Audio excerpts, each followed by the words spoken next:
네, 안녕하세요. 오늘 신 앞의 홀로 저희가 함께 생각해 볼 시간은 그리고 저희가 배워볼 학자는 바로 일본의 가라타니 고진입니다. 한 번쯤은 이 인문학 쪽을 공부하다 보시면 이 이름은 지나가다가도 좀 들어볼 만한 이름입니다. 가라타니 고진. 원래는 아마 저기 문예비평 쪽에서 유명하셨던 것 같은데요. 사실 저도 뭐 문학에 대해서는 뭐 이론적이나 이런 것들은 거의 아는 바가 없고, 그래서 뭐 이분의 가장 그 유명했던 그 책들을 문학적인 비평 쪽에서는 본 적이 없고요. 오히려 이분이 이제 철학 쪽으로 넘어와서 이제 그때부터 사상사에 대한 얘기를 할 때부터 읽게 되었습니다. 가라타니 고지는 그래서 굉장히 좀 주목할 만한 저는 그런 학자라고 생각합니다. 그러니까 굉장히 창의적이고, 물론 이 창의성이란 말 자체를 물론 당연히 여러분 학문에서는 기존에 있었던 말 그대로 이 거인들이죠. 기라성 같은 천재 학자들의 이론들이 있었고, 근데 그 이론들을 또 어떻게 이제 후대에서 활용하는가의 문제인데, 이 가라타니 고지는 사실 그 부분을 굉장히 적극적으로 잘 활용해서 다시 본인만의 어쨌든 그 대안, 특히 굉장히 모르겠네요. 되게 비현실적이라고 보실 분도 있겠지만, 가라타니 고진 자체가 스스로 생각하는 앞으로 우리 사회가 나아가야 될 그런 어떤 방향성, 앞으로의 그 대안은 무엇인가에 대해서도 사실상 그래도 구체적으로 고민을 하고 있는 학자라고 생각하시면 됩니다. 최근에 그래서 가라타니 고진 거의 전집이라고 할까요? 그게 지금 쭉 나오고 있고, 굉장히 많은 책들이 출판되고 있습니다. 또 무엇보다 가라타니 고진 책은 그렇게 어렵지 않아요. 정말 난해하게 쓰는 사람이 아닙니다. 그래서 굉장히 분명하게, 심지어 굉장히 많이 반복을 해줘요. 반복도 많이 해주고 있기 때문에 가라타니 고진을 알아보고 싶다라고 하시는 분들은 얼마든지 정말 입문하기에는 어렵지 않지 않을까. 그래서 지금 오늘 우리가 함께 생각해볼 가라타니 고진의 그 저서는 바로 윤리 20일입니다. 아마도 제가 봐도 가라타니 고진을 알아가기 위해서는 또 굉장히 좋은 입문서가 아닐까 싶은데요. 윤리 20일이라는 이 책은 제 최근에 아마 도서출판비인가요? 거기서 새롭게 다시 나왔어요. 그러니까 원래는 분명히 제가 예전에는 다른 출판사 버전으로 한번 여러 번 읽었던 기억이 나는데, 최근에 이 도서출판비에서 이 가라타니 고진 이 클래식이라고 해서 이 컬렉션인가요? 클래식이 아니라 컬렉션 시리즈로 해서 이게 벌써 16번째 책이네요. 그래서 굉장히 많은 책들이 나오고 있습니다. 그래서 또 너무 많이 나오면 사실 여러분 이런 게 있어요. 그 학자들 책이, 한 학자의 책이 이렇게 막 컬렉션으로 막 10권 이상씩 나와버리면 되려 오히려 이제 뭐부터 읽어야 될지 몰라서 이제 지쳐버릴 수도 있거든요. 그러니까 이제 감당이 안 되잖아요. 우리가 현실에서 시간이 없고 너무 바쁘고, 그 와중에서 어떤 학자 한 명한테 이렇게 빠져가지고 많은 시간을 할애해서 책을 읽기에는 굉장히 어렵습니다. 그래서 오히려 저는 가끔 이렇게 컬렉션 시리즈 나올 때 좀 두렵기도 해요. 괜히 이 학자를 오히려 더 멀어지게 될까봐. 예. 근데 어쨌든 가라타니 고진은 결코 어렵지 않다라는 거, 그리고 굉장히 친절하게 설명한다라는 거, 또 무엇보다 정말 이런 아이디어가 있었네라는 정말 머리를 탁 치게 만드는 어쨌든 그런 창의성이 있는 학자라고 저는 생각합니다. 그래서 사실 저도 시간만 좀 더 여유가 있으면 솔직히 이 컬렉션은 다 읽고 싶어요. 그냥 정말 그러고 싶은 학자. 책을 읽으면 너무 좀 재밌어요. 책 자체도 그렇게 너무 딱딱하거나 어렵거나 이러지 않거든요. 그래서 여러분에게 적극적으로 추천하고 싶은 학자이기도 합니다. 그리고 또 우리나라가 또 워낙 일본에 대한 이미지가 사실은 이제 국민적으로는 안 좋지만, 저는 개인적으로 이런 인문학에 관련된, 철학에 관련된 서적들도 그렇고, 사실 경제학 쪽도 그렇고, 워낙 독특하고 창의적인 학자들이 많아서 저는 그게 굉장히 신기한 것 같아요. 그러니까 왜 한국에 있는 교수님들의 책들 속에서는 뭔가 한국적인 분석에 당연히 이제 이점이 있겠지만, 한국분이니까.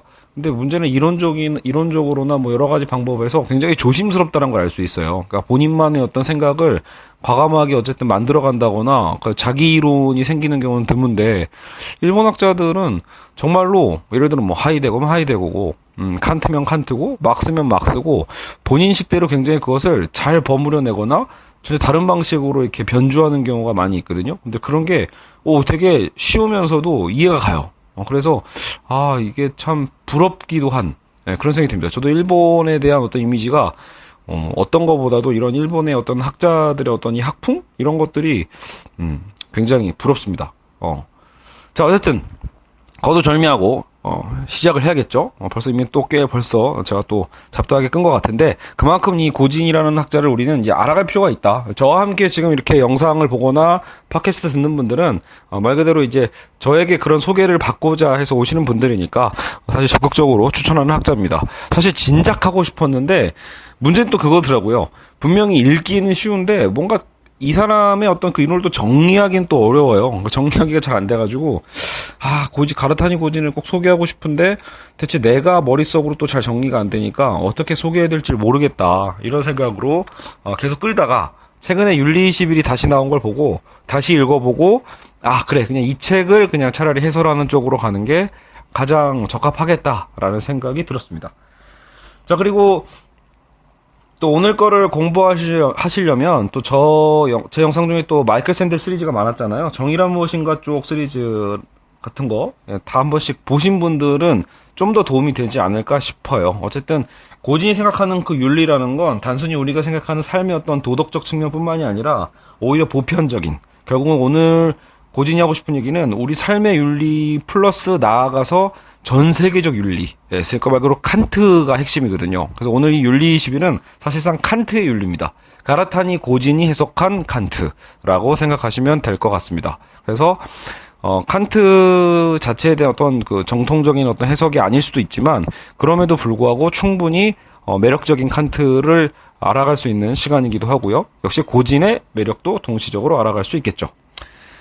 자, 그래서 서문에 어느 정도 큰 틀이 한번 나와요. 그래서 일단 그 일본 학자이기 때문에 일본의 전쟁 책임에 대한 어떤 그 고민 중에서 이 책이 구상됐다라는 것을 얘기하고 있습니다. 그리고 이 책 전반에서도 후반부에 가면 일본의 전쟁 책임론에 대한 얘기들을 다루고 있어요. 그리고 무엇보다 그런 고민 속에서 이제 고진은 칸트의 비판이 가장 근본적이라는 생각이 들어서 그럼 칸트를 통해서 한번 이 문제를 생각해 봐야겠다라고 한 거죠.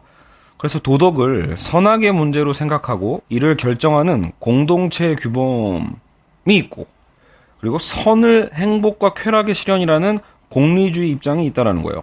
이 두 틀은 앞으로도 몇 번 반복이 될 텐데 잘 알아두세요. 저희랑 제 정의란 무엇인가 특강이나 뭐 해설에도 많이 나왔지만, 여러분, 그러니까 도덕이 무엇인가라고 할 때 도덕에 있어서 그 선악의 문제로 생각하는 경우가 있고, 원래 여러분 이제 이 말 자체가 잘 와닿지 않을 수도 있어요. 도덕이 당연히 선악의 문제 아닌가 이렇게 생각하시는 분들이 있는데, 사실 칸트의 윤리는 선악의 문제가 아닙니다. 그러니까 무엇이 선이고 무엇이 악인가를 우리가 판단하고 그래서 그 선에 대한 행동을 하는 거, 그게 윤리다 이렇게 얘기하는 게 아닙니다. 그래서 오히려 도덕을 무엇으로 판단하는가라고 했을 때 기본적으로 공동체 규범으로 따르는 방식이 있다라는 거예요. 항상 우리가 전통적으로 가장 도덕하면 많이 떠오르는 게 이 공동체 윤리예요. 아리스토텔레스의 윤리기도 하고 사실 마이클 샌델이 추구했던 방식이기도 하죠. 그러니까 도덕에 있어서 공동체가 추구하는 어떤 그 선과 악의 문제에 있어서, 그 선에 있어서 우리가 그 선을 추구하는 것이 바른 일이고 그 악을 멀리하는 것, 그게 결국은 어떤 도덕이라고 본 거죠. 그래서 이걸 공동체가 추구하는 어떤 목적에 따라서 하냐 안 하냐, 공동체 규범에 대한 방식이 있고, 또 하나는 벤담의 공리주의 방식이죠. 공동체와 상관없이 중요한 건 행복과 쾌락을 중심으로 보자라는 거예요. 선과 악이 무엇이냐라고 얘기하기 이전에 차라리 선과 악 자체를 행복과 쾌락으로 그냥 바로 치환시켜가지고 행복을 최대한 증진시키고 쾌락을 증진시키고 고통을 줄여낼 수 있으면 그게 곧 옳은 거고 그게 곧 정의다. 그게 곧 공리주의죠. 그래서 벤담의 이런 공리주의 방식이 있다라는 거예요. 그래서 대표적으로 공동체 규범의 윤리, 벤담의 공리주의, 이 두 가지가 굉장히 그 시대에서도 유행했던 건데, 칸트는 이 두 가지를 다 넘어선다라는 겁니다.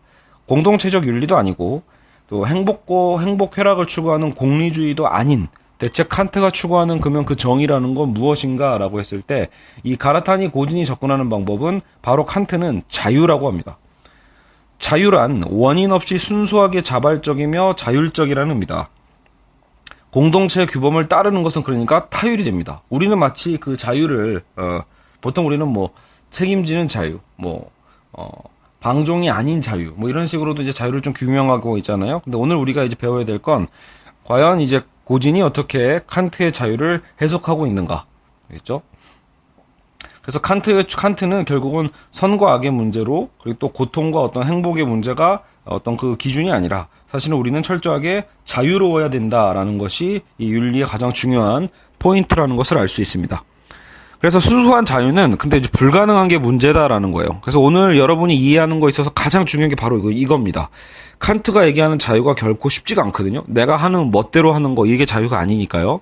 그래서 정작 우리의 현실에서 순수한 자유는 불가능하다라고 나와요. 왜냐면 우리가 보통 내가 뭐 아이스크림을 먹고 싶다, 내가 어떤 옷을 갖고 싶다, 내가 어떤 핸드폰을 갖고 싶다라고 하는 나의 그 자유의 욕망이라고 생각할 수도 있겠지만 그 욕망 자체도 사실은 뭐예요? 나는 자유롭다라고 생각할지언정 인식을 정작 무의식적으로는 타자의 욕망의 가능성이 굉장히 높죠.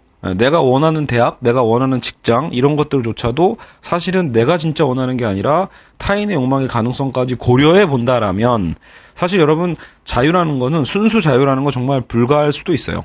우리가 현실에서 보고 있는 정말 수많은 것들이 사실 우리가 지식의 한계 때문에 알 수 없는 거지 어떤 원인에 의해서 촉발된 이 원인과 결과의 인과론적인 결과물들이 사실 굉장히 많다라는 거죠. 그래서 현실은 그렇다라고 지금 얘기를 정작 하고 있어요. 아니 자유가 중요하다고 해놓고 정작 자유가 불가능하다는 이 모순은 뭐야? 이걸 수 있죠. 그래서 자유나 주체는 그러면 불가능한 거냐라고 물었을 때 일단 그렇지 않다라는 거예요. 그래서 되게 말장난처럼 보일 수 있어요. 아니 자유를 중요하다고 했어. 근데 자유는 현실에서 불가능하대. 그럼 자유나 주체는 불가능하냐고 다시 되물었더니 또 그렇진 않대. 이게 대체 뭔 말장난이냐라고 할 수 있지만 굉장히 중요한 부분입니다. 오늘 우리는 그래서 되게 중요한 인식에 대한 방법도 공부하게 돼요. 즉 실천적, 도덕적 차원에서만 자유는 존재한다. 이렇게 표현을 해요. 자유면 자유지 또 무슨 또 이 영역은 또 뭐야 라고 할 수 있는데 사실 우리가 칸트의 책을 안 읽어보신 분도 칸트가 무슨 책을 썼는지는 대략적으로 알잖아요. 순수 이성 비판, 실천 이성 비판, 판단력 비판 이런 게 있단 말이에요. 그러니까 이것을 칸트가 왜 썼냐라고 했을 때 사실 인간이 어떤 거를 여러분 인식할 때, 우리가 어떤 것을 대하게 될 때, 그죠? 마주하게 됐을 때, 사람이 기본적으로 이 세 가지의 도식으로 판단하게 된다라는 거예요. 일단 순수 이성 비판이란 말과 연결해서 봤을 때 이것이 옳은 거냐 그른 건가. 어떤 이런 인식적 측면에서 우리는 한번 생각하는 틀이 있고요. 혹은 이게 근데 말 그대로 윤리적으로 이게 과연 선한 것인가 악한 것인가, 해야 될 일인가 하지 말아야 될 일인가, 약간 이런 윤리적인 접근으로 무언가를 대하게 될 수도 있고요. 또 판단력, 취미 판단 같은 거거든요. 이것은 추한가? 아름다운가? 사실 또 이것도 우리는 판단하는 기준이 있어요. 그러니까 예를 들어 여러분, 저희가 어떤 사람을 만났을 때 그 사람을 만날 때도 우리는 이런 세 가지 틀로 판단하는 성향이 있다라는 거예요. 기본적으로. 충분히 어떤 과학과 인식론적으로 말 그대로 이성적 판단으로 그 사람을 지금 판단할 수도 있겠죠. 지금 이 사람이 어떤 옷을 입고 있거나 하고 있거나 이렇게. 근데 그 사람과의 관계에서 윤리적으로 우리는 또 판단을 내릴 수도 있고, 또 순수하게 그 사람을 그냥 외모적으로만 판단할 수도 있는 거죠. 그 사람을 보면서 내가 느끼는 어떤 이런 미학적 판단이죠. 그러니까 그런 것들에 대한 부분들을 실제로 다 검토해 본 게 바로 칸트인 거예요. 그래서 칸트의 이 연구의 이 방법 자체가 사실 굉장히 읽으면 읽을수록 와닿는 부분이 있는 것 같아요. 그래서 하나만 읽어서는 안 되는 거죠, 말 그대로. 칸트의 순수 이성 비판 하나만 읽어서는 알 수가 없다. 근데 문제는 우리는 그걸 다 읽을 실력이 없다. 그렇죠. 저도 못 써요. 저도 순수 이성 비판이나 실천 이성 비판 조금씩만 읽었지 판단력 비판은 나중에 사놓고 읽지도 않고 계속 쌓여 있습니다. 자, 그래서 지금 우리는 고진을 통해서 그것을 배우고 있는 거예요. 그래서 자유로운 주체는 그래서 언제만 가능하다라고 할 때, 오히려 우리가 이런 윤리적 관계일 때, 사람과의 도덕적 관계일 때는 이 자유와 주체가 가능해진다. 특히 언제? 자유로워지라는 지상 명령을 우리가 따르고자 할 때예요. 그 명령을 통해서만 자유가 존재한다. 자, 여기서 또 애매한 말이 나왔어요. 명령을 통해서 자유가 존재한다는 말은 또 뭐야? 이거죠. 명령이 자유일 수 있나? 이런 것처럼. 이 자유는 타자도 자유로운 주체로 대하라는 의미를 갖습니다. 타자를 수단으로서만이 아니라 목적으로 대하라. 예. 이건 굉장히 유명한 말이죠. 타자를 수단으로가 아닌 목적으로 대하라. 이런 굉장히 유명한 말이 있는데, 여기서 고진이 다시 해석하는 건 되게 중요한 표현이에요. 수단으로, 만이 아니라요. 수단으로서만이 아니라. 다시 얘기하면 수단으로 대할 수도 있지만, 우리가 사실 평소에는 여러분, 타자를 수단으로 대하는 게 현실이라는 거예요. 고진은요. 근데, 수단으로서만 대해서는 안 된다는 거죠. 오히려 자유로운 주체로서 대하고자 하는 그 명령을 우리는 따라가야 된다라는 거예요. 그렇죠? 다시 말하지만 현실에서 자유로운 주체는 존재하지 않는다. 그럼에도 자유로운 주체가 존재할 수 있는 것은 윤리적 차원, 타자에 대한 응답과 책임에서 존재한다. 이게 결국 이 책의 가장 큰 포인트가 됩니다. 그렇죠? 여러분 좀 처음부터 너무 어렵다라고 생각하실 수도 있어요. 너무 복잡하다 이렇게요. 근데 정작 이 서문에서 얘기하고 있는 이 전체 틀을 빨리 우리가 그래도 한번 틀을 좀 잡아놔야 나중에 이제 오히려 좀 구체적인 이제 장들은 더 쉽게 넘어갈 수 있습니다. 네, 그래서 지금 고진이 하고 싶은 얘기는 우리의 주체성, 우리의 자유로움이라는 건 사실 언제만 존재한다? 현실은 철저히 우리는 과학의 영향을 받아요. 인과론의 영향을 받아서 사실 우리는 자유롭지 않은데 근데 그 자유가 존재하지 않음에도 불구하고 자유로울 수 있는 건 바로 우리가 윤리적 존재로서만 가능하다. 그리고 무엇보다 그 윤리적인 명령, 타자를 수단으로서만이 아니라 목적으로 대하라는 그 정언 명령을 우리가 따르고자 할 때 그게 그 타자에 대한 응답과 책임에서 존재한다라는 겁니다.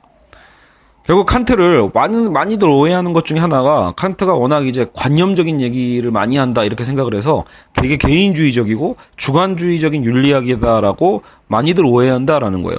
실제로 제가 정의란 무엇인가 특강할 때도 롤즈를 따로 하는 이유 중에 하나가 칸트가 약간 좀 정치 철학적인 부분은 얘기를 안 했다. 뭐 이런 식으로 보통 제가 이렇게 선을 긋고 시작을 하거든요. 그러니까 우리의 일상의 윤리는 칸트의 어떤 의문론적 윤리로 막 접근해서 해석할 수 있지만 정치 철학에 있어서는 좀 애매하다. 뭐 이렇게 보통 얘기를 하잖아요. 근데 이제 이 고진의 생각은 다른 거예요. 칸트는 절대 그렇게 좁지 않다. 칸트의 윤리는 오히려 세계적이다라고 보는 거예요.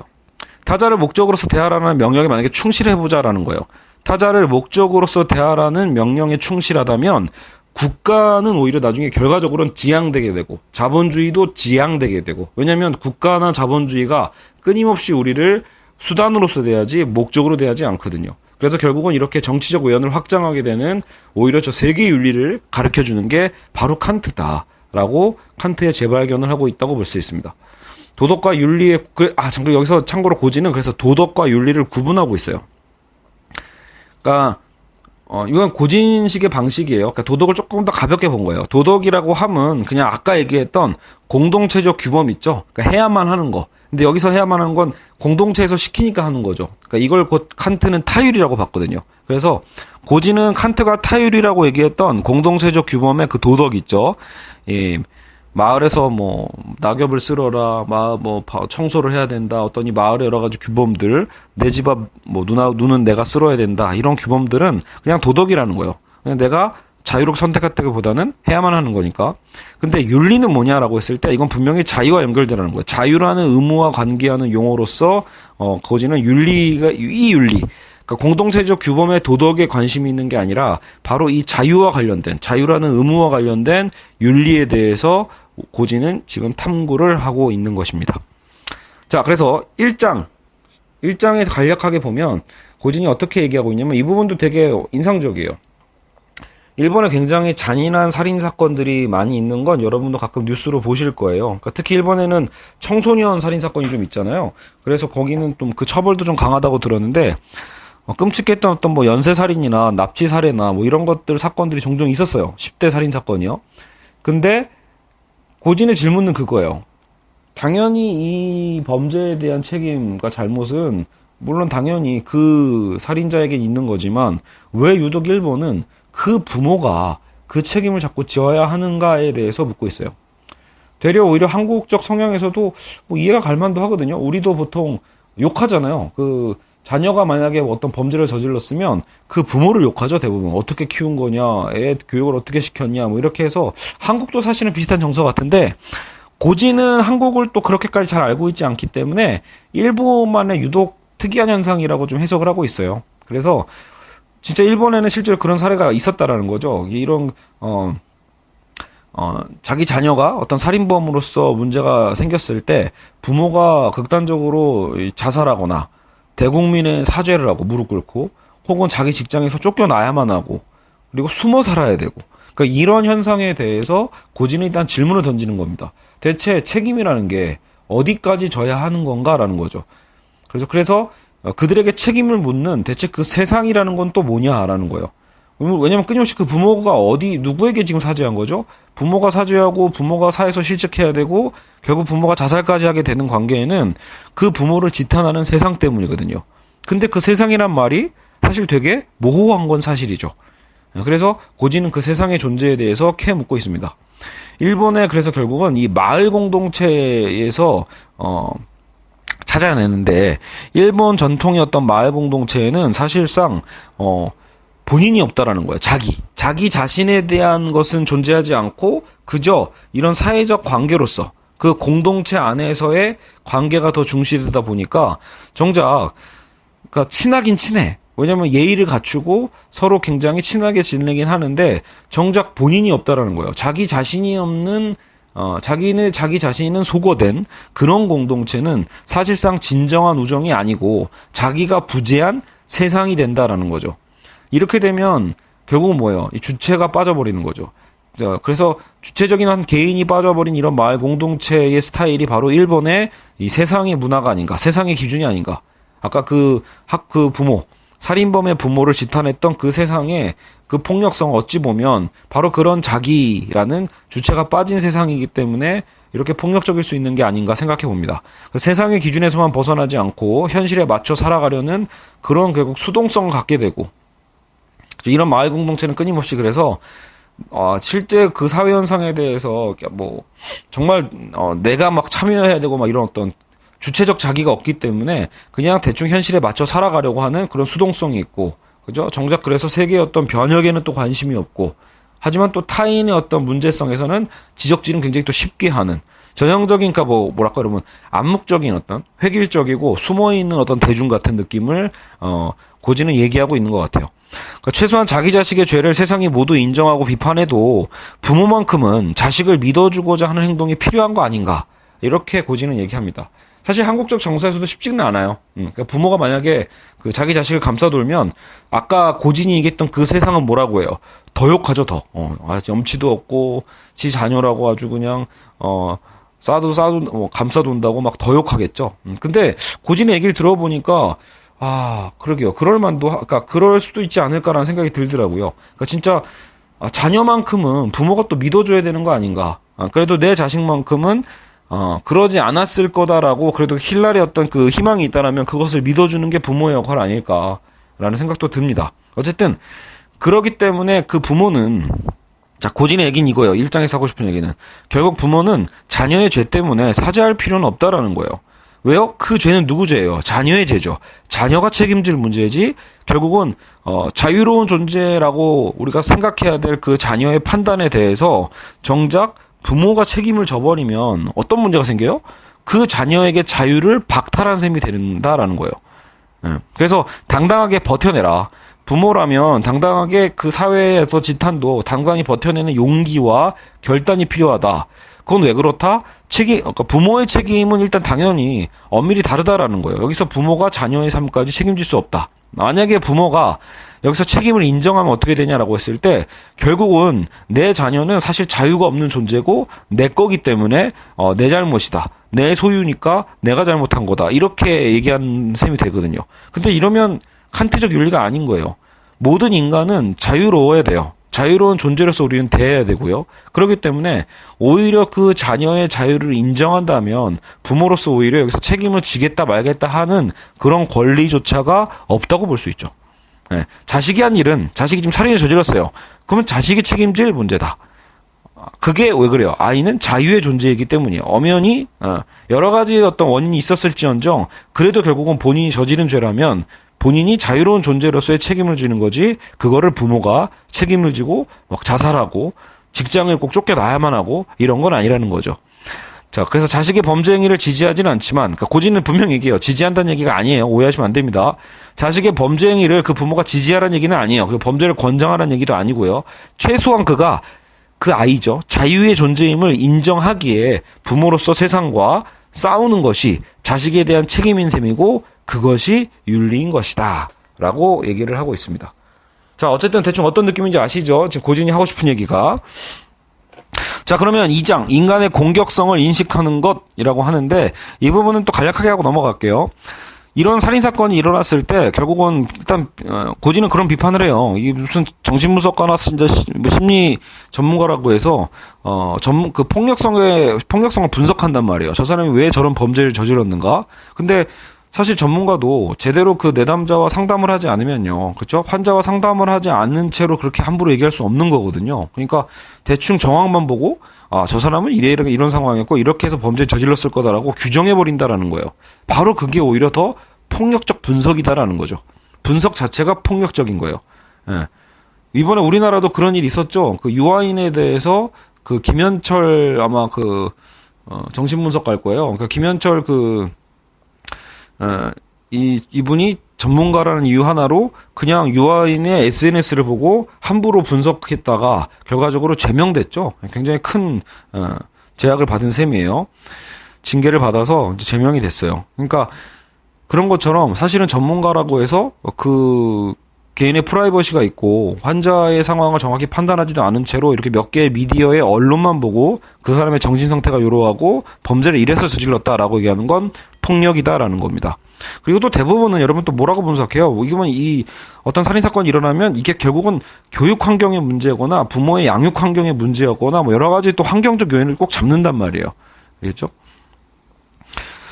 근데 문제는 이제 고지는 그래서 그 얘기는 합니다. 자, 병의 원인이란 실제 증세가 나타났을 때만 소급적으로 발견되는 게 병의 원인이지 그 원인을 발견했다고 원인이 무조건 그 결과를 갖고 오는 건 당연히 아니다라는 거예요. 자, 무슨 말이냐면 여러분 보세요. 예전에 우리가 김길태 사건도 마찬가지잖아요. 부산에 어떤 연쇄 사건이 일어났을 때 김길태 어렸을 적 환경이 굉장히 불우했기 때문에 이런 문제가 일어났을 수 있다라는 나중에 그 소급된 원인이 나온단 말이에요. 지금 살인을 저지른 김길태의 불행했던 어렸을 적 환경을 원인적으로 연결하는 얘기들이 나와요. 근데 여러분 정작 그게 그렇게 되면 어떤 문제가 생기죠? 그거를 원인으로 절대화하면 큰일 나죠. 그러면 김길태처럼 가난하거나 부모님의 어떤 양육 환경이 제대로 좋지 않은 사람들은 범죄자가 될 거다라는 말도 안 되는 결과가 나온다라는 거예요. 그러니까 충분히 가난하고 충분히 편모하고 집안 환경이 굉장히 어려운 분들이 확률적으로야 당연히 자라나는 양육 환경이 불리할 수는 있어요. 하지만 그것이 범죄로 결코 연결되진 않죠. 왜냐하면 대다수의 사람은 설령 그런 환경이 주어진다고 해도 범죄를 결국은 선택하지는 않거든요. 그렇기 때문에 지금 고지는 구분하자라는 거예요. 원인을 묻는 것과 책임을 묻는 건 별개의 문제다. 그래서 원인을 분석한다고 우리는 분석하지만 사실 그게 그 원인이 그런 결과를 또 가져오는 건 아니기 때문에 엄격한 환경이면 엄격한 환경이어서 얘가 범죄자가 됐고 응석을 받아주면 너무 응석을 많이 받아줘서 또 원인이 됐고 이런 식으로 얘기한단 말이에요. 그러니까 그 원인은 결과가 드러났을 때 일부 원인으로서 우리가 판단하는 거고 분석할 때 쓰는 거지 그 원인을 묻는 것으로 책임을 물어서는 안 된다라고 보는 거예요. 원인을 소급해서 찾다 보면 어쨌든 정작 책임을 묻지 못하게 되는 상황이 벌어지기 때문이라는 거죠. A라는 원인이 있으면 B가 된다는 인과성을 그래서 조심해라. 그저 B라는 결과가 있을 때 A라는 원인이 발견되는 거지 그 역이 아니다. 제가 지금까지 한 얘기고요. 그리고 인간의 공격성은 아무리 평화적으로 양육한다고 되는 것도 아니다라는 거예요. 정말 부모가 거꾸로 평화적으로 아이를 잘 키우면 폭력성이 없어지고 이지매가 없어지냐? 결코 그렇지 않다라는 거예요. 오히려 그래서 여기서 고지는 후기 프로이트가 죽음 충동을 얘기했던 것을 좀 적용을 하고 있거든요. 그러니까 꼭 외부적인 어떤 요인만으로 우리가 어떤 범죄나 폭력과 공격성이 생기는 건 아니라는 거예요. 되려 죽음 충동처럼 우리 스스로 내부로 향하는 공격성도 있다라는 거죠. 그래서 이거는 교육을 통해서 해결되는 문제만은 아니다라고 보는 거예요. 결국 중요한 건 공격성의 근원성을 인식해야 된다. 잘못된 대처나 환멸, 좌절은 없어질 수 있도록 그래서 제대로 그 공격성의 근원성을 인식해야 되고 원인 인식과 책임 추궁을 구분하고자 하는 지혜가 필요하다고 볼 수 있습니다. 자, 3장. 자유는 결코 자연으로부터 그래서 나오지 않는다. 라는 표현이 나와요. 자, 자유는 자연으로부터 나오지 않는다. 사실 이게 쉽게 설명하면 여러분 여기서 말하는 자꾸 자연이라는 건요, 우리가 보통 과학에서 얘기하는 법칙과 연결을 시켜도 될 거예요. 자연은 과학처럼 끊임없이 어떤 원인과 결과에 의한 법칙처럼 이렇게 연결이 되어 있는데, 자유라는 건 결코 그래서 그런 법칙적인 자연에서부터 나오는 건 아니다, 이 뜻입니다.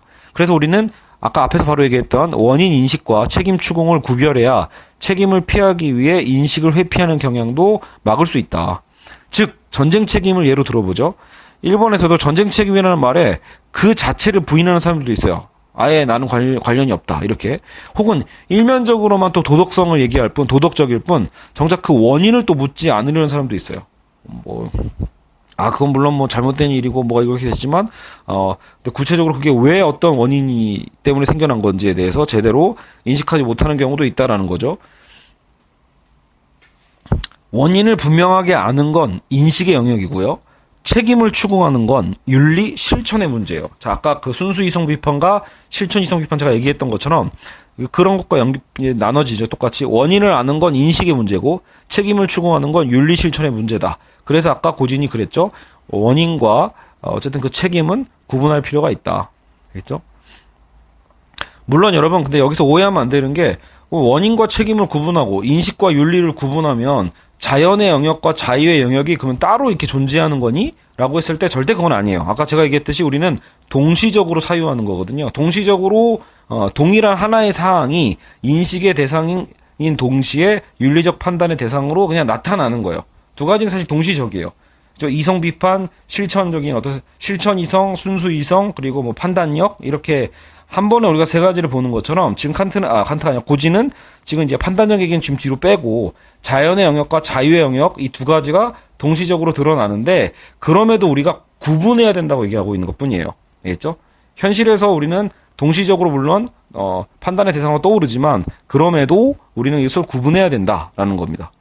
자, 그래서 거기서 지금 도입하고 있는 게 일종의 이제 사례로 든 게 스피노자예요. 스피노자에 따르면, 스피노자는 사실 이제 이런 자연에 대한 어떤 필연성을 굉장히 강조했던 철학자거든요. 그래서 모든 건 자연 필연적으로 결정되는 거다라고 스피노자는 얘기해요. 아까 제가 잠깐 얘기한 것처럼 인과성이 너무, 원인과 결과라는 인과성이 너무 복잡해서 우리가 자유라는 걸 그냥 상정하는 거지, 실제로 자유는 존재하지 않는다라고 스피노자는 주장해 왔다라는 거예요. 그래서 범죄에는 다양한 원인들이 있죠. 이 원인을 열거하면 어때요?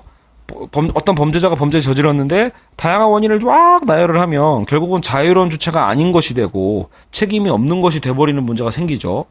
물론 사람들은 이에 동의하지 않아요. 범죄자에게 선택의 자유가 있었을 거라고 우리는 생각을 하죠. 야, 김길태가 그래도 이러이러한 환경이든 자식이건 간에 본인이 선택했잖아, 이렇게 생각하죠. 이처럼 결정론과 자유의지가 적당히 섞어서 존재하는 게 우리의 현실이에요. 결정론도 있고 자유의지도 섞여 있는. 데카르트의 이원론도 바로 이런 식이었다라고 하는데, 어쨌든 스피노자는 이렇게 섞여 있는 과정에 대해서 부정했다는 얘기예요. 스피노자는 철저하게 자유 따위는 없고 오로지 원인에 의해 결정되는 필연밖에 없다. 우리가 아까 얘기했던 그 타자의 욕망까지 생각하면 어때요? 자유롭게 택하였다는 것도 무슨 의미가 있겠냐? 결국은 자유의지는 존재하지 않는다고 스피노자는 얘기합니다. 다만 이제 자유의지는 존재하지 않아도 그 원인을 알려고 하는 건 가능하다. 인식의 영역이죠. 인식만이 자유를 가져오고 인식하려는 의식만이 자유이며 이것이 에티카인 셈이다. 사실 스피노자는 정작 윤리에 대한 책을 썼잖아요. 에티카. 그러니까 인식만이 자유를 가져오고 인식하려는 의지만이 자유고 이것이 에티카다. 그래서 인식 없이는 윤리가 없다.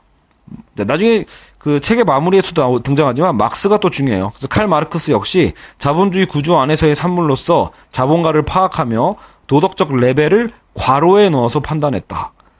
그러니까 이 자본론 분석할 때도 우리가 보통 그 자본가들의 어떤 도덕성에 대해서 비판을 많이 하잖아요. 자본가가 탐욕스럽다, 너무 욕심이 많다, 왜 그러는지 모르겠다, 최저급여가 그렇게 아깝냐, 우리 이렇게 이제 도덕적으로 판단하는데 사실 막스는 그렇게 판단하지 않았다라는 거예요. 그래서 도덕은 괄호 속에 집어넣고 있지만 없는 것처럼 생각을 하면서 오히려 이 구조로 본 거예요. 일단 자본주의 구조 안에서의 산물로서 파악을 하려고 했죠.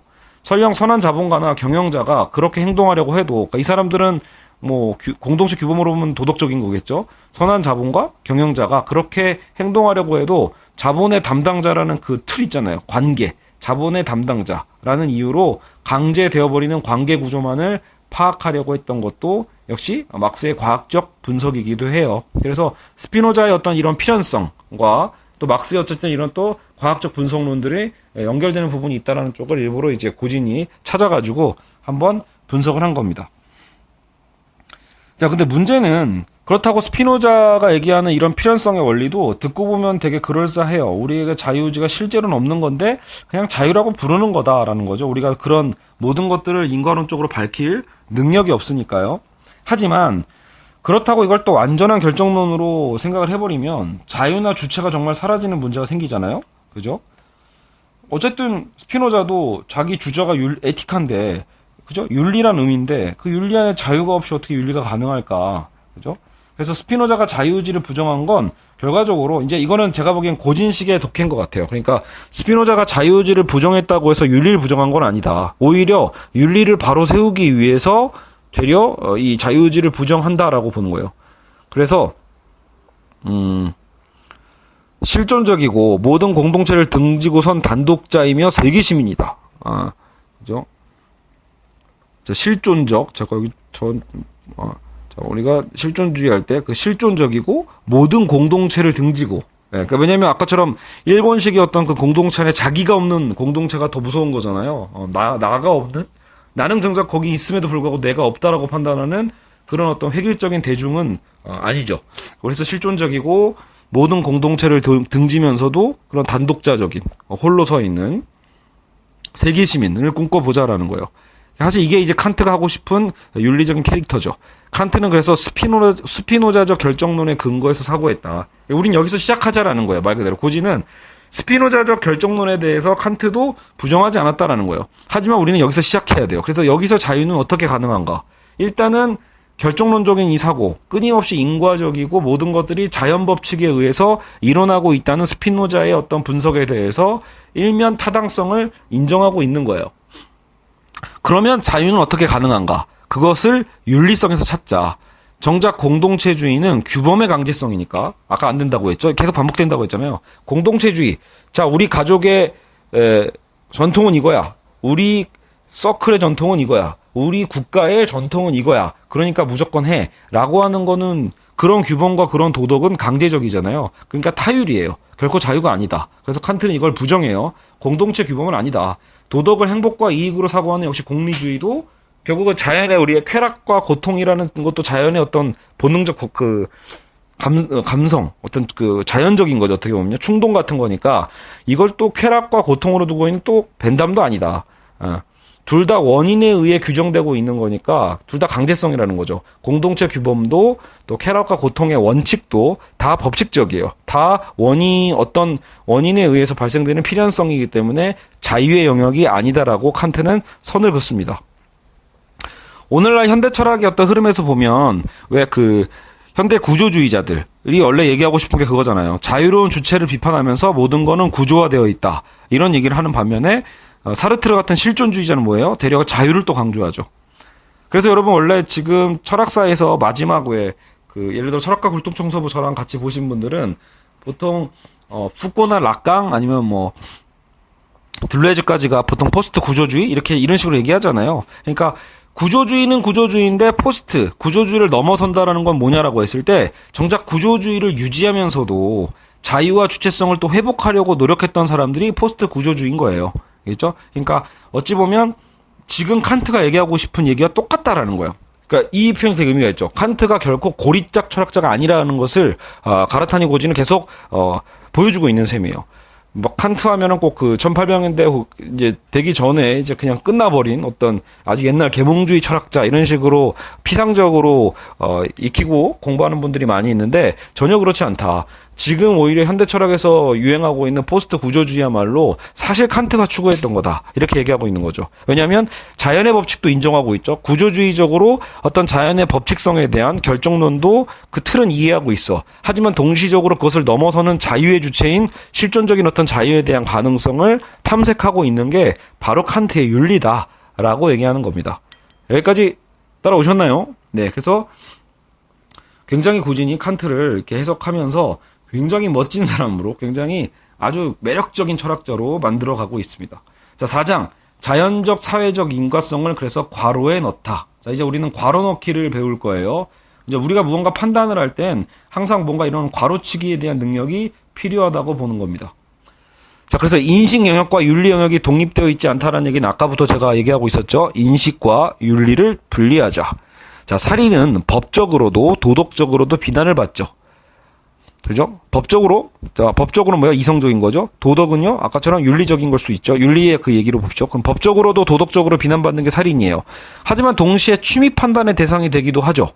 자, 여기서 이제 그 판단력 비판의 개념이 나왔죠. 그러니까 살인이라는 게 물론 우리 현실에서는 끔찍하지만 영화나 여러분 만화 같은 데서는 어때요? 폭력의 미학 뭐 이렇게 표현하면서 저는 대표적으로 킬빌이 떠오릅니다. 쿠엔틴 타란티노 감독의 그 우마 서먼 나왔던 킬빌 이런 거 보면요, 굉장히 폭력적인 영화인데 그 폭력에서 아름다움이 느껴져요. 현실에서는 그럴 리 없거든요. 어쨌든 우리는 어떻게 거기서 우리는 살인해서 미적인 판단을 할 수 있을까를 생각해 볼 때 현실에서 말이 안 되려 보이죠. 결국 우리는 일종의 그 미적 판단이라는 건 무관심성이에요. 칸트식의 어떤 미의 판단은 정작 미를 판단할 때는 그래서 도덕과 지적 관심은 괄호치기를 하는 거예요. 그래서 가능한 거거든요. 그래야 폭력에서도 어떤 미학을 보일 수 있는 거죠. 만약에 지금 여러분 당장 도덕과 어떤 인식의 영역에 스위치를 켜놓고 스위치를 온 해놓고, 그러니까 이 괄호치기는 온 오프 개념이라고 생각하시면 돼요. 괄호를 쳤다 그러면은 그 스위치를 꺼버리는 거죠. 괄호를 벗겼다 다시 그 스위치를 켠다 이렇게 생각합시다. 알겠죠? 그러니까 우리는 항상 아까도 얘기했죠. 순수 이성 비판. 우리는 과학적이고 이성적으로 인식의 어떤 영역을 판단하는 측면이 있고 그 버튼이 있고 또 윤리적으로 또 판단하는 버튼도 있고 이것이 바른 건가 바르지 않은 건가 해야 될 것인가 하면 안 되는 것인가에 대한, 그리고 미적 판단 이것은 아름다운가 추한 것인가 라는 버튼도 있다라는 거예요. 이 세 가지 버튼을 갖고 있는 가운데 살인이 미적으로 아름다울 수 있다는 것이 가능해지려면 최소한 아까처럼 법적으로 도덕적으로는 그 버튼을 꺼야 되는 거죠. 그럴 때만 미라고 느낄 수 있는 거예요. 여러분 그 현대미술에서 가장 유명했던 그 뒷시장의 샘 알죠? 샘. 그 병기 있잖아요. 병기를 미술 작품으로 제출했었던 뒷상의 샘이라는 작품도 마찬가지인 거예요. 그게 말 그대로 여러분 이성적으로 판단하면 그건 병기죠. 그냥 병기고 똥 싸는 곳이잖아요. 그게 어떻게 샘이 되고 그게 어떻게 미술 작품이 돼요. 실제로 뒷상은 거기에 아무 짓도 하지 않았거든요. 그냥 가져다 놓은 것뿐이에요. 그러니까 이 뒷상의 샘이라는 병기 작품일 수 있는 것, 그것이 미술 작품이 되려면 말 그대로 도덕과 지적 관심은 스위치를 껐기 때문이다. 지금 고진식으로 얘기하면 괄호에 넣었기 때문이다 라고 하는 거예요. 자, 여러분 우리는 지금 훈련을 하고 있는 거예요. 괄호 넣기, 괄호 벗기기. 이것이 우리는 익숙해져야 지금 칸트가 얘기하는 자유로워지라는 그 명령이 무엇인지를 이해할 수 있게 됩니다. 자, 또 다른 예죠. 산부인과 의사들 보세요. 임산부를 볼 때 임산부는 어때요? 다 벗은 몸이고 굉장히 어쨌든 실제로 여성분들은 되게 수치스럽다고 얘기해요. 그러니까 임산부들이 병원 가면 굉장히 수치스러워하는데 임산부들은 왜 수치스러워하죠? 바로 그런 도덕적 판단과 이성적 판단을 동시적으로 하고 있기 때문에 그래요. 근데 산부인과 의사는 여기서 뭐만 판단하면 돼요? 이성적 판단만 하면 되죠. 여기서 굳이 윤리적인 판단한다거나 혹은 미적인 판단하면 큰일 나죠. 그죠? 산부인과 의사가 임산부를 보면서 오히려 어떤 성적 흥분을 느낀다? 그건 최악이잖아요. 어떻게 보면요. 그러니까 전문가들이 왜 물론 가끔씩 그것이 그 괄호치기에 실패하고 그 스위치 꺼기에 실패한 사람들이 의사 윤리를 벗어나는 행동을 하는 겁니다. 막 뭐 마취시킨 상황에서 성희롱한다거나 심지어 강간하는 경우도 있죠. 그러니까 환자를 강간하고 이런 경우는 말 그대로 의사로서의 어떤 윤리 혹은 의사로서의 어떤 그 이성적인 그 인식적 영역을 벗어나 버린 거죠. 어쨌든 그리고 정작 필요한 건 뭐예요? 원래는 그 미학적인 미 감각에 대한 버튼을 껐어야죠. 사실은요. 그리고 윤리적인 부분에 대해서도 사실은 그러니까 의사는 뭐만 판단하면 돼요. 엄밀하게 해보면 본인이 훈련했던 이 수술 임산부를 도와주고 아기를 낳게 하는 그 수술에 대한 부분만 생각하면 되는 거죠. 혹은 또 이것도 마찬가지고요. 성적인 충동을 떠나서 여러분 진짜 방금 출산을 하면 사실상 그런 느낌이 잘 안 날 거란 말이에요. 왜냐면 피가 막 쏟아져 나오고 태반 나오죠. 아기가 피덩이 아기가 나오는 거잖아요. 그 상황에서 만약에 의사들은 바로 수술 끝나고 스테이크를 먹을 수 있는가? 그죠? 혹은 방금 외과 수술을 마친 의사 선생님이 수술 끝나자마자 스테이크를 먹었을 때 비위가 상하지 만약에 않는다라면 그것이야말로 미적 도덕적 관심을 괄호에 넣어서 그런 거다. 오직 이성적인 어떤 영역에서 수술을 했고, 그렇기 때문에 그것이 나중에 스테이크 먹을 때 전혀 내 비위가 상하는 것과 연결이 없는, 그죠? 그러니까 우리는 여러분 실제로 되게 모순적인 거예요. 어찌 보면 저걸 이렇게 동시에 다 할 수 있지 싶으면서도 가능한 이유가 우리도 모르게 이 스위치 꺼고 넣는 것을 잘하고 있다라는 거예요. 괄호 넣기와 괄호 벗기기에 대해서 우리는 훈련되어 있는 상황이 우리 상황마다 주어져 있습니다. 직업의 특성에서 강한 사람이 있고 약한 사람이 있고요. 그렇죠? 과학이 바로 그런 위치를 갖고 있고 과학은 항상 그런 가로치기를 잘하는 거고 윤리 또한 그래야 한다라고 그래서 고진이 얘기합니다. 우리가 과학적이고 이성적인 거 할 때는 원래 항상 이렇게 가로치기에 익숙해요. 윤리를 가로치고 미적 판단을 가로치는. 근데 윤리 영역에서도 우리는 그럴 수 있어야 된다라는 얘기를 지금 가라타니 고진이 하고 있는 거예요. 그래서 우리가 윤리적 판단을 하고자 할 때는 오히려 이성과 미적 판단에 대한 것을 가로치는 능력도 있어야 된다라는 거죠. 사람은 무엇을 판단할 때 그래서 인식적으로 제가 얘기했죠. 진짜인가 가짜인가를 판단하고 도덕적으로 선인가 악인가를 판단하고 미적으로는 쾌인가 불쾌인가라는 것을 세 개의 판단을 동시에 한다. 과학자가 도덕과 미를 괄호에 넣는 건 자연스럽게 되는 게 아니라 괄호에 넣기를 명령받고 있는 거다. 자, 우리 이 명령 되게 중요해요. 칸트가 등장할 때 정언 명령이 중요한 것처럼 사실 과학자들도 어떤 면에선 그런 명령을 받고 있는 거예요. 뭐를?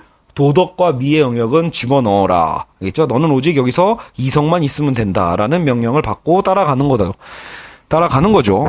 우리는 이것이 익숙해져서 마치 과학적 대상과 미적 대상이 그 자체로 따로 존재하는 것처럼 착각하는 게 우리라는 거예요. 근데 그렇게 착각할 만큼 우리는 익숙해졌다라는 거죠. 이런 훈련에. 과학적 사고를 하는 사람을 매정하거나 감정이 없는 사람처럼 여기는 경우가 있는데 그것은 괄호 벗기기를 제대로 수행하지 않았기 때문이에요. 야, 의사니까 저 사람은 굉장히 메말랐을 거야. 과학자니까 굉장히 딱딱한 사람일 거야. 이렇게 판단할 수도 있지만 물론 그렇게 될 가능성은 높아요. 그분들도. 왜? 그 사람들 스스로 괄호 벗기기를 못하면, 그죠? 그들 스스로 그동안 꺼놨던 스위치 있잖아요. 윤리의 영역과 그리고 미적인 판단에 대한 영역을 스위치를 다시 안 켜면 그들의 삶이 말 그대로 정말로 과학적으로 딱딱해지겠죠. 근데 역으로 그거를 조절을 잘하는 과학자고 그것을 조절을 잘하는 사람이라면 사실 꼭 그렇게 차가울 이유가 전혀 없는 거죠. 오히려 우리가 선입견으로 그렇게 판단하게 되는 것도 있죠. 과학적 연구를 할 때는 괄호 넣기를 통해서 도덕과 미를 괄호에 넣어서 냉정하게 판단하는 게 맞지만 현실로 돌아올 때는 이 괄호 안에서 도덕과 미를 다시 꺼내 놓아야 일상생활이 가능한 셈이죠, 사실은요. 자, 그렇다면 자유는 있기도 하고 없기도 한 무엇이 됩니다. 살인자가 살인에 이르게 되는 여러 가지 원인이 발견된다고 합시다. 다시 살인으로 돌아왔어요, 우리는. 자, 살이가 있죠. 즉, 살인을 할 것 같은 그 살인은 여러 가지 원인들에 의해서 규명될 수도 있어요.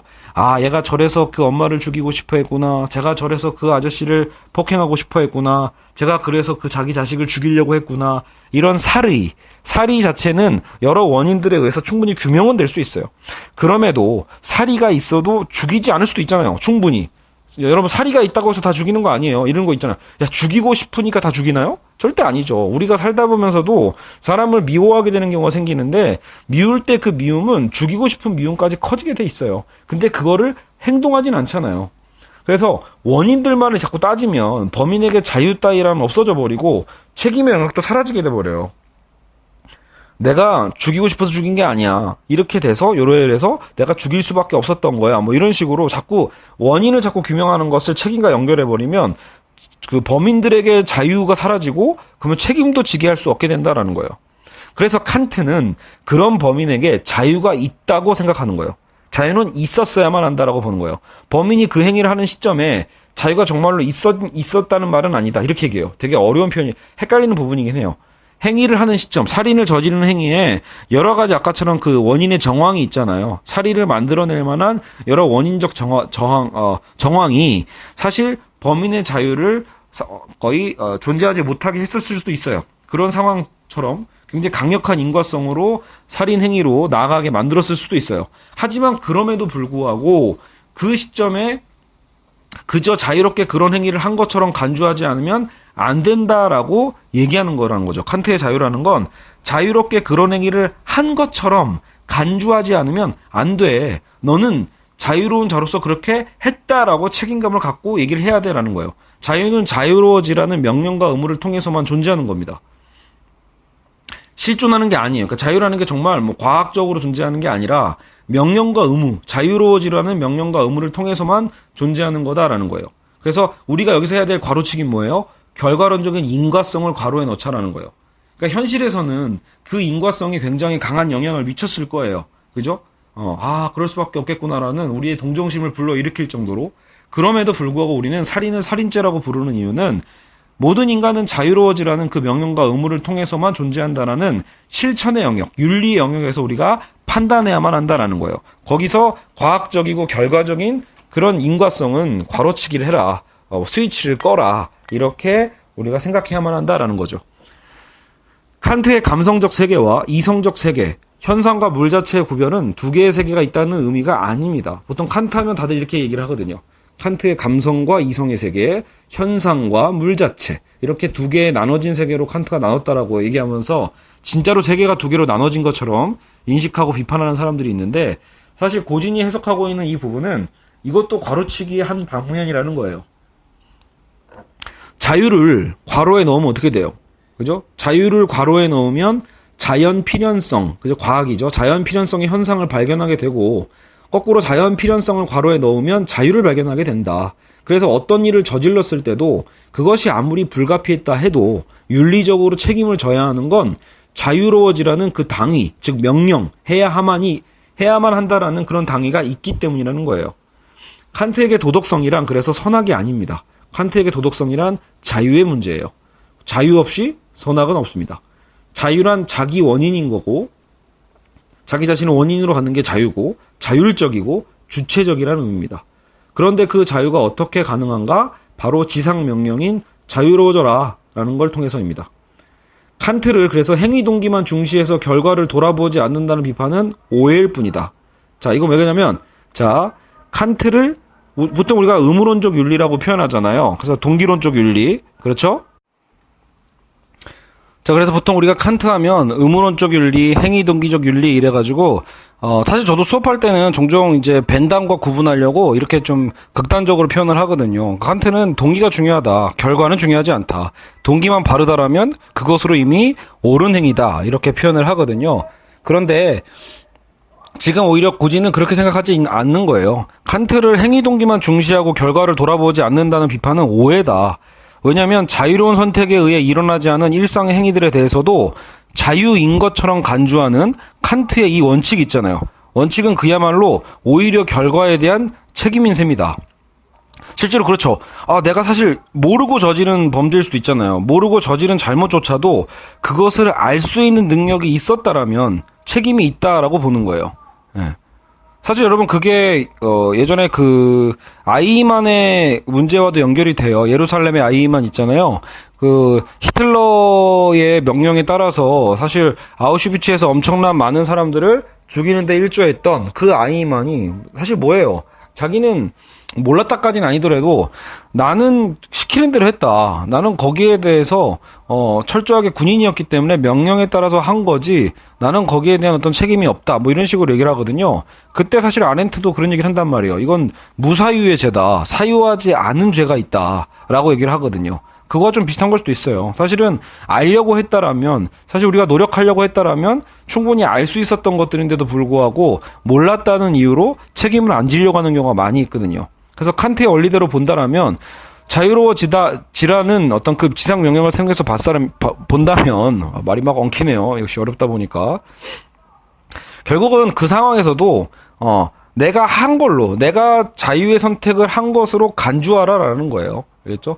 그런 칸트의 이런 자유의 원칙을 적용해 보면 칸트만큼 책임성 있는 윤리도 없는 거죠, 사실은요. 야, 행위 동기만 중요해. 동기만 있으면 좋으니까 결과는 돌아보지 않아도 돼. 이렇게 하면 안 된다라는 거예요. 결과보다 오히려 결과까지도 사실 결과를 통해서 충분히 나의 자유의 선택에 대한 것을 책임지는 윤리라고 볼 수 있겠죠. 재밌는 건 니체가 칸트를 되게 많이 비판했었는데 니체 하면 떠오르는 게 바로 이 운명에 대한 사랑, 아모르 파티거든요. 근데 여러분 트로트 그 노래 제목이 아닙니다. 알겠죠? 아모르 파티. 니체의 아모르 파티예요. 니체는 운명을 사랑하라라고 얘기했는데 이 운명이라는 것 자체가 뭐죠? 어려운 삶도 타인이나 주어진 조건으로 돌리지 말라라는 거예요. 자기의 어려운 삶, 나에게 닥쳐진 그 어려운 삶과 비극도 타인이나 주어진 조건으로 돌리지 않고 마치 내가 창출한 것처럼 받아들이는 것이 바로 이 아모르 파티거든요. 그냥 막 쾌락적으로 즐기고 뭐 살자 이런 게 아니라 사실 뭐야? 현실은 고통이에요. 근데 이 고통 가운데서도 이거조차도 그냥 나로 인해서 발생한 거다라는 식으로 어찌 보면 그것을 받아들이는 거죠. 받아들이고 자기가 창출한 것처럼 하는 그 인식이야말로 니체가 이제 초인이라고 보는 거예요. 위버맨시. 초인이라고 본 것이 니체인데 칸트의 자유 원리와 사실 다르지 않지 않냐. 예, 고진이 보니까 바람직한 책임짐이라는 건 지난 과정을 남김없이 고찰하는 거고 왜 그렇게 되었는가를 검증하고 인식하는 일이 그래서 중요하다. 그렇죠? 어쨌든 우리는 자유로운 존재로서 선고받은 자들이죠. 자, 5장. 세계 시민적으로 사고하는 것이야말로 그래서 그것이 진정한 퍼블릭, 그게 공공성이다라고 보는 거죠. 그래서 칸트가 생각하는 그러면 그 공공성이라는 건 뭐냐라고 했을 때 일단 기본적으로 우리가 계몽주의 하면 인간 이성을 신뢰하고 그것이 여러 어리석음을 해소할 것이라고 보는 것을 계몽주의라고 보통 판단을 하고 우리는 보통 칸트를 계몽주의의 어떤 또 대표적인 철학자인 걸로 인식을 하는데 사실 칸트의 계몽주의가 달랐던 점은 뭐냐면 그 이성 자체를 무조건 신뢰하는 게 아니었다라는 거죠. 이성 자체에 오류를 초래하는 원리가 있음을 밝혀낸 게 또 칸트죠. 그게 순수 이성 비판이잖아요. 이성에게서 오히려 악이 나오는 역설, 이 문제를 밝혀내는 것도 결국 이성의 역할이고요. 칸트에게 계몽이란 그래서 미성숙의 상태에서 벗어나는 것을 얘기하는 게 계몽이에요. 예. 뭐가 이제 말 그대로 그냥 뭐 누가 뭐 우월하고 열등하고 이런 얘기 이분법 이전에 말 그대로 자유로워지고자 하는 것, 미성숙에서 벗어나고자 하는 그 용기, 이런 것들을 계몽이라고 하거든요. 그래서 개인으로서는 성숙할 수 있어도 집단 국가는 그렇지 않다고 말하곤 했다. 칸트가 그렇게 얘기했다고 하네요. 그러니까 어쨌든 개인이 계몽적으로 벗어나려고 노력하는 건 쉽지만 집단 국가는 그렇게 되기가 쉽진 않죠. 그래서 칸트에게 이성의 사적 사용은 바로 그래서 자, 국가의 일원이고 정치가나 공무원일 때다. 자, 그래서 칸트는 이성의 사적 사용과 공적 사용을 구분하는데요. 여기서 재밌는 건 칸트가 생각하는 사적인 것과 공적인 게 우리의 그 통념과 달라요. 보통 우리는 공적이라고 하면 그 공적인 게 오히려 국가적인 거죠. 국가적이거나 집단적이거나 내 회사 일. 그죠? 그런 것을 우리는 공적인 일이라고 하고 사적인 일은 뭐예요? 철저하게 내 가족 내 어떤 나만의 프라이버시 이런 것들 우리는 사적이라고 표현하죠. 근데 칸트는 그 범주가 다릅니다. 훨씬 더 크게 봐서 칸트가 보기에 이성의 사적 사용이 바로 국가의 일원일 때예요. 국가의 일원이고 정치가나 공무원일 때 그런 거는 이성을 사적으로 사용하는 곳이라고 얘기하고 있죠. 퍼블릭한 사고는 뭐예요? 그렇죠. 공적인 것은 이를 벗어나야 됩니다. 되려 국가의 일원을 벗어나는 거. 초국가적인 세계 시민적인 이성의 공적 사용이 그래서 필요하다고 칸트는 얘기합니다. 그러니까 어디에 매이면 안 된다는 거예요. 아까도 얘기했지만 공동체의 규범 자체는 타율이지 자율이 아니라고 했잖아요. 그러니까 칸트가 보기엔 우리가 국가에 소속된 국민으로서 회사에 소속된 회사원으로서 가족에 구성된 가족 구성원으로서 해야만 하는 건 타율이에요. 그건 자유의 행동이 아니거든요. 그러니까 그런 건 타율적인 것을 만들어내는 이 공간은 칸트가 보기에는 이성의 사적인 사용이다. 예, 그래서 물론 사적 사용에서는 그런 명령을 들을 수도 있다라고 얘기를 해요. 왜냐하면 그래야 이제 유지가 되잖아요. 그러니까 사적 사용 자체를 칸트가 반대한 건 아닌데 칸트가 더욱 주장하는 건 뭐냐면 공적인 사고를 우리가 해야만 한다라는 거예요. 그런 사적 사용에 대한 범주를 벗어나 세계 시민적인 이성의 공적 사용이 필요하다. 공적 사용을 위해서 무제한적 자유가 그래서 보장되어야 된다. 무제한적 자유. 한편 이성의 사적 사용하는 것은 종종 제한이 되어도 상관은 없다. 세계 시민이라는 코스모폴리탄은 실체적인 무언가가 아니다.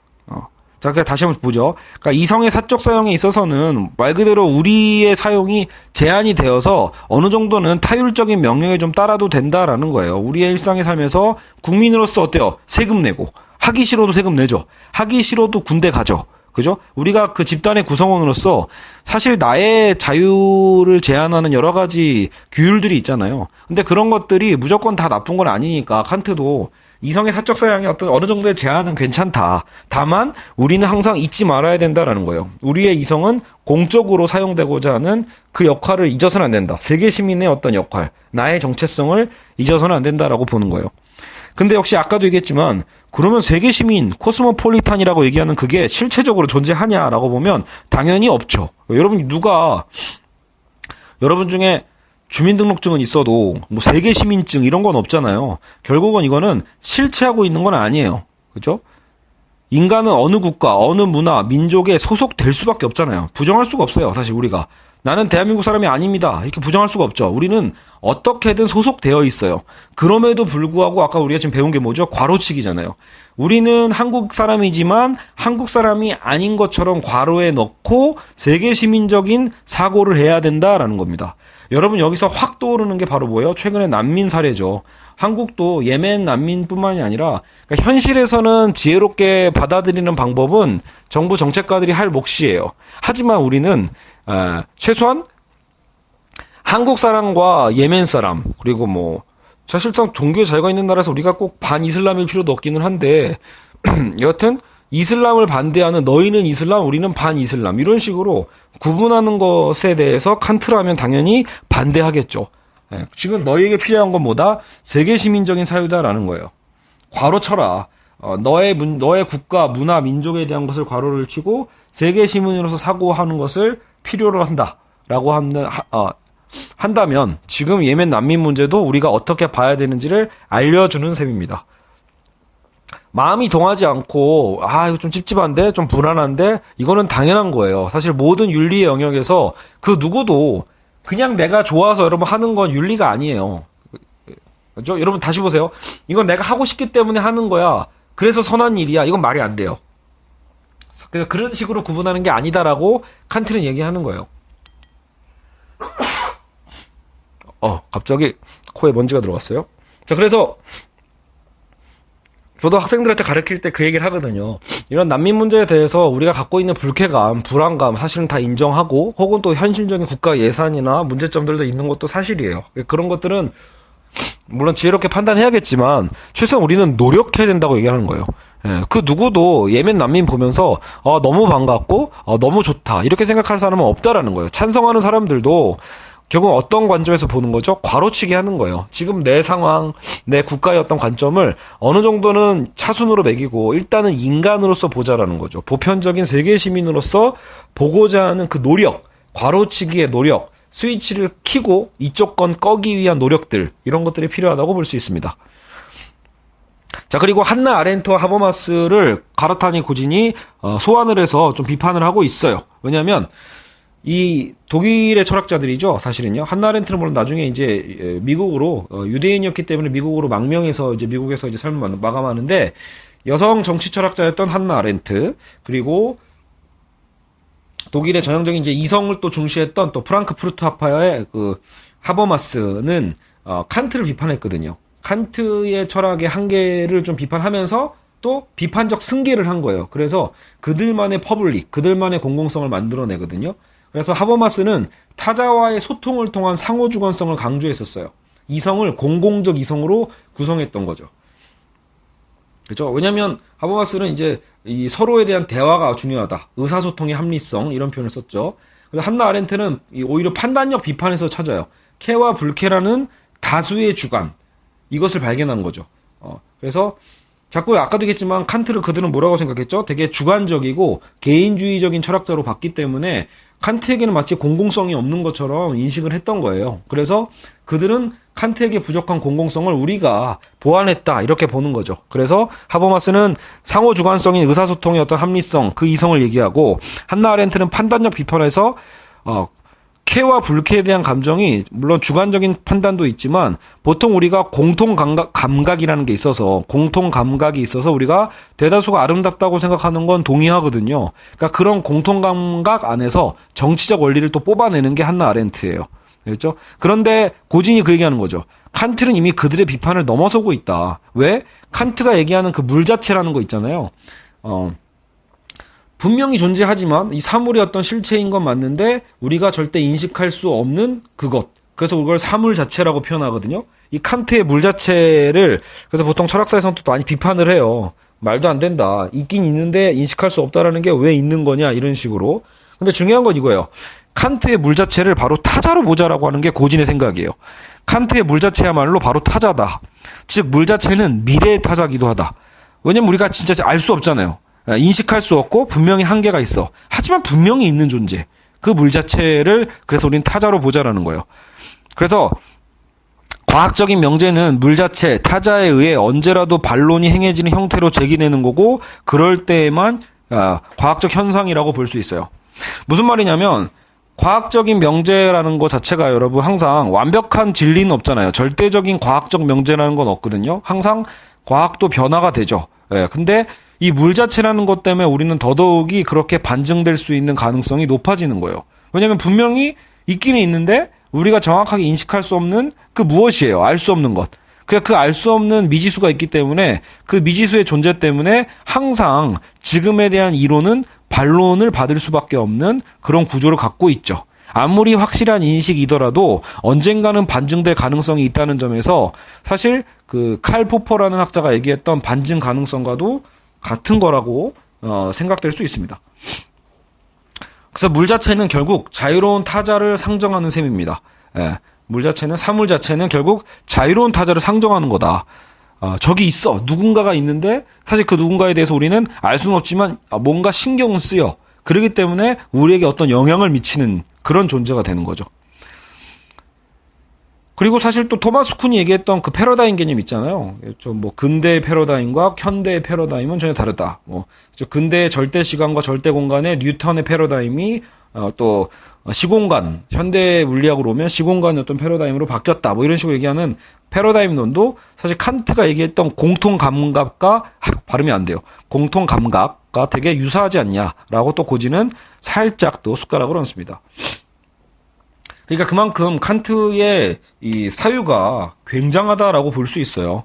칸트를 오히려 제대로 이해를 못했던 후대학자들이 칸트를 넘어서기 위해서 비판을 많이 하지만 알고 보면 그들이 오히려 칸트를 제대로 이해하지 못한 걸 수도 있다라고 해서 고진이 칸트의 이론을 사상을 어떻게 보면 편을 들면서 재발견하고 있는 게 아닌가 그렇게 또 생각을 해봅니다. 정작 그래서 하버마스나 아렌트의 공공적 합의는 오히려 정작 서양에 한정됐어요. 이 사람들이 오히려 또 한계가 된 게 서구의 우월론이거든요. 하버마스든 아렌트든 그 공공성이라는 게 서양에 한정된 이론이어서 한계가 있다. 즉 그들이야말로 칸트처럼 그 바깥에 있는 물 자체를 상정하지 않은 거예요. 바깥에 있는 타자를 상정하지 않은 거죠. 결국 칸트야말로 진정한 이성의 공적 사용을 통해서 세계 시민적 사유를 제시하고 있다고 볼 수 있습니다. 그렇죠? 자, 여기까지 하고 1시간이 넘었으니까 끊고 잠시 쉬었다가 2부로 넘어가도록 하겠습니다.